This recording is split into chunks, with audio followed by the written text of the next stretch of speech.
year 4. How nice to see you all again. Hope you're all well. Hope you're enjoying your time at home still. Hope you're getting all your schoolwork done, but you're managing to find some time for some games and some fun. Can you guess what we've been doing? Rusty and I, we've been playing superheroes. Can you guess who I was? I was Wonder Woman. And can you guess who this is? Super Dog, or Spider Dog, should I say. We've been having lots of fun running around, playing adventures and chasing each other. And now it's time, I think, to relax a little bit and calm down. So here we go with a story called Tarquin the Wonder Horse. It's about a very, very special horse with magic powers. So get yourselves comfortable, and here we go. Tarquin the Wonder Horse. Once a horse, weary of travelling in far-off countries, decided to return home. As his ship pulled into the harbour, he thought, the first thing I must do is find a job, but I'll say nothing of my magic powers. They only bring trouble. Still, he decided to use his power of speech. In the market, he approached a farmer. "Are you looking for a good, strong worker?" he asked. "I'm your horse."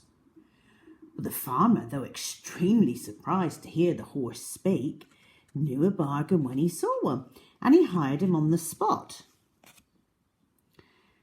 Tarquin was the horse's name, and he settled in quickly into his new home. His workday was long and hard, but in the quiet evenings he enjoyed the company of a grey mouse. She told him about the fat farm cat and its attempts to catch her. "Mind," said the mouse, "I don't go in the house. I'm not stupid, though sometimes I can't help wishing for a piece of cheese." And that's when Tarquin should have kept quiet. Outside, the farmer who was passing by heard him say, "I can grant your wish. Take hold of a single strand of my mane, pull it out, and speak your heart's desire. But be careful not to break the strand, or the magic will be undone." Well, the mouse nipped up Tarquin's leg, took a hold of a single strand of mane hair, and pulled. "Oh, cheese, please!" And at once the hair changed into a chunk of cheese. "There's plenty more where that came from," ha ha ha, laughed Tarquin. The farmer trembled with excitement. More where that came from, he thought. I should say, I could wish for gold, a gold piece for every strand, but I must think carefully. The horse is strong, and he may not want to give up all his mane. He hurried into the farmhouse. Some time later, a smile spread across his face. Early the next morning, the farmer mixed some special herbs into Tarquin's food. And when Tarquin ate breakfast, he began to feel sleepy, and he soon slumped to the floor. The farmer brought a sack, put on thick gloves, and pulled until Tarquin's whole mane was his. Laughing, he carried it into the farmhouse. He took hold of a single strand of hair. "I wish for a piece of gold," he cried.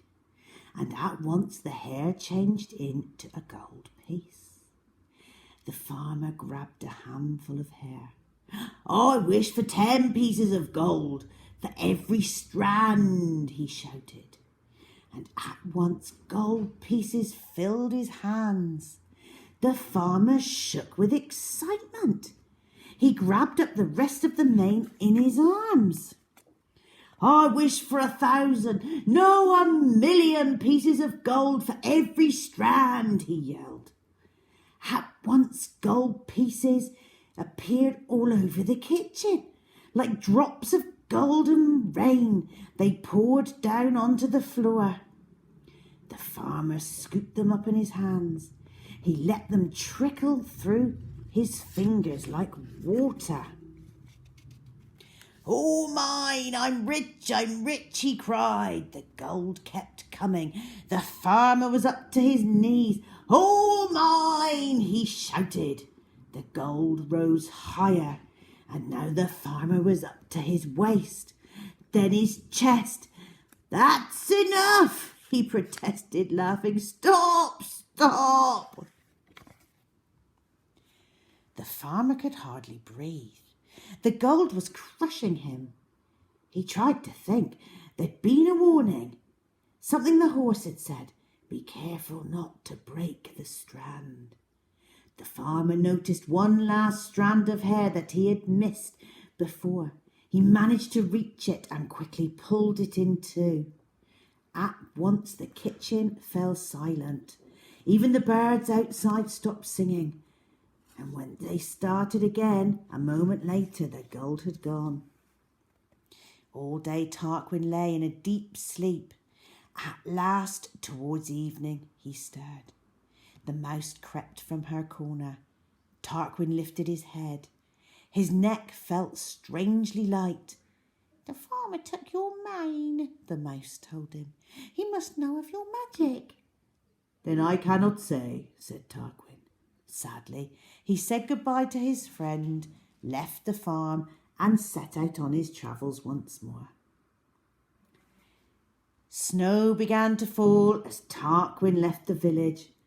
Soon it was difficult to see where he was going. That night he huddled by a hedge. The next morning the snow had stopped, but the road was icy, and since there was no one about, Tarquin drew in his breath and blew. Out of his nostrils shot twin blasts of fire. At once the ice in front of him melted. Tarquin stepped forward eagerly. Surely he would find a friendly farmhouse soon. High on the crest of a hill, a woman was watching Tarquin's fiery progress. She was Gelda, the queen's cousin, out hunting the rare snow eagle. "A fire-breathing horse," she murmured excitedly. She gave her huntsman orders to abandon the search for the snow eagle and capture the horse instead. "Be careful," she snapped. "I don't want to frighten him." And then she sped back to her palace. "Prepare the master's stable," she ordered. "Put out the golden hay net and bring me the silver drinking bucket." Okay, I'm going to stop, but if you press for part 2 straight away, we'll continue the story till the end.